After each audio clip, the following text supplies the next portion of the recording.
Alrighty folks, here we are again, back with another collection. We're going to talk about amethyst glass. It might even be your favorite. From the 50s to the 90s. Right here on my take on Home and Garden.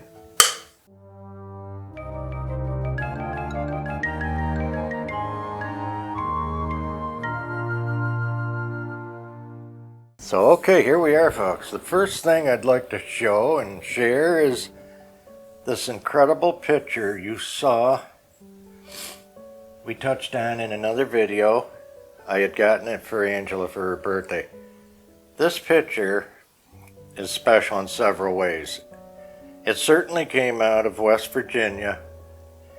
It has the maker's stick mark on the bottom where it was hand blown and turned, and you can see where when they're done this starts to cool and they break it off. They don't even really, a lot of them didn't even bother finishing.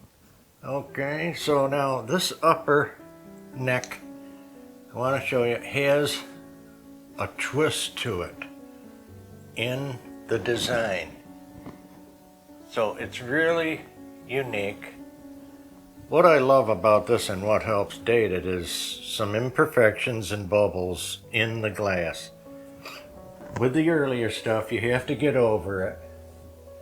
You don't worry about that. All it's doing is showing its age. So when this was still pliable and warm, they would just take that neck and give it a twist. We have a couple of examples of that.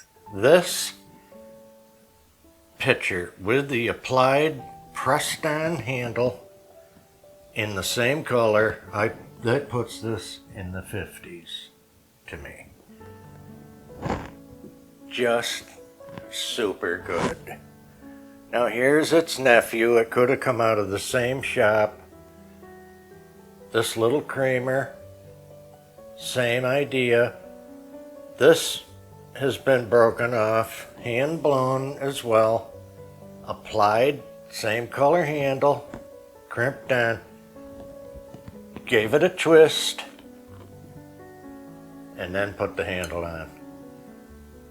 This is, even though they were from two different states away even, this could easily be from the same shop, the way they look. Just thrilled with those together. Now here's a newer from the 50s. This is probably just touching into the 60s. It has the rib center. It was probably blown into a mold at the bottom because it doesn't have that break off point, you see. It's smooth on the bottom. So this is moving it up through time a bit. Ringed, fluted, and the inside has that slight twist. The rim is properly finished, and I put this in the 60s. Now this bottle is unique. A lot of times, there was some crazy elixir or medicine in these. This bottle is marked. I'm not the bottle king, wizard, or know everything about them, but as a collectible, I love the color. But from what I do know about them, this one is probably 40s to 50s. It's really good. Now, what tells me that? Well, first of all, the color. The color's light. It was harder back then for them to get the color. The seam is nicely done. It's not sandwiched, okay? The seam is on the corner of the bottle. So this helps me see that it's older. Next we have a cute example, and we're just dipping into Art Deco. Excuse me. Now this looks hand blown to me. The top lip is not perfect. The shape is Art Deco. The color's really good. The bottom has been broken up, but it's been buzzed and cleaned up. See, so this is, they took more care here to clean that up. I put this in the early 60s. Here's another Art Deco style picture, or vase, vase. Really well done. Couple of bubble imperfections. It has a slight crimp to the neck.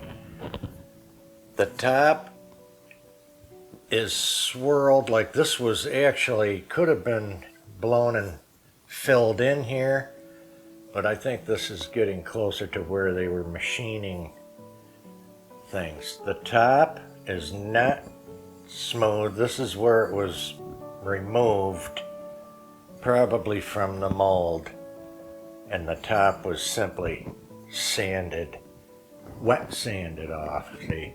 But affordable and desirable. Real special piece. I want to tell a quick story about the money on these because, you know, red really seems to hold its value in the glass world. And I've seen amethyst almost surpassing the red lately because for some reason it can be pricey and it holds its value really well. Here's a small example of what I would call a reproduction piece. It's a good one. The cabbage rose was affiliated with the Depression era, and this looks like a reproduction for that era to me. It's still desirable. It's still now, you know, coming into antique status from the 60s. Now we got something a little different here. This is probably late 60s. It looks like a perfume. But this metal top comes off. This cap, which contains a snuffer, and it's a ceramic snuffer, it's come apart, but still there. And here is a wick. This is a lantern, or a lamp. So, you know, you got this in the bedroom, you might be doing your Cleopatra thing in there with that going on, who knows, right? Okay, here's another example. Now we're moving up, moving along. Here is a lighter, the lightest piece we got.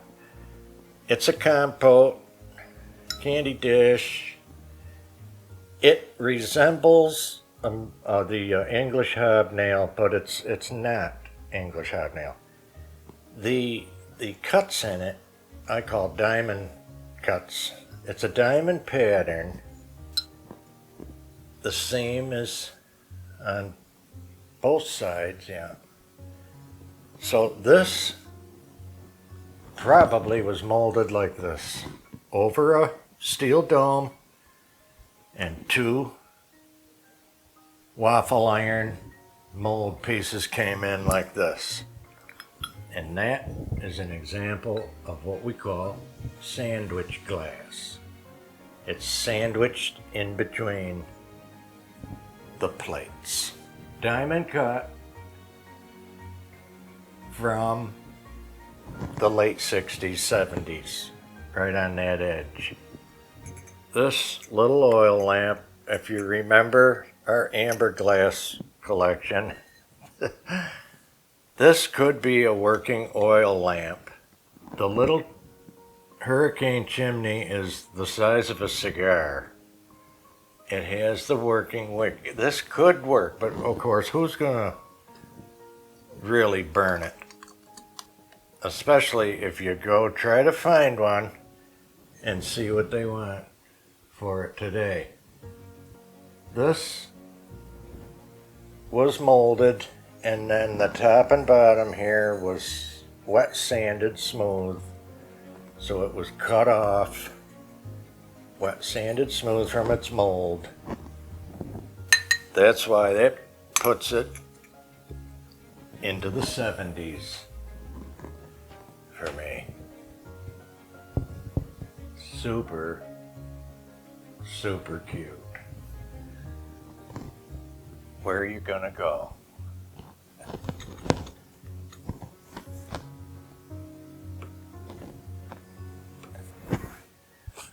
Now we're getting up into ages. Now here's what I'd call a nice 70s, maybe 80s piece. This is by Mikasa. It's Japan. This is a fine example of frosted amethyst glass. Now it's a lotus basket with an applied handle, crimped down, as you know, with like a forceps while that was still hot. And I put this in the 70s, late 70s and 80s. Just a dandy. The last example we have is something from the 90s. I remember getting Angela this for a birthday.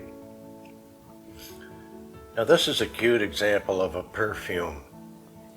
This was molded or even blown in a mold. It's absolutely smooth. And there's different layers to this. This was infused on the inside with specks of gold. Look at this. The throat of the top neck is wet sanded, buzzed, and so is the bottom of the stopper. So the craftsman would work on this until that seated really nicely. And there is a perfume bottle from the 90s. That's as far as we go. I know, can you tell? Might be time to go shopping, folks. Leave me a couple pieces if you get out there first. Hopefully you liked our video. Now folks, remember, you can follow us on Instagram if you like our collections. We can help you find where to go to identify things, point you to books that you need, and we'll make it fun. So thanks everybody for coming by. Take care now. Give us a like, a share, a thumbs up, a subscribe. We appreciate you. And we'll see you in the next video.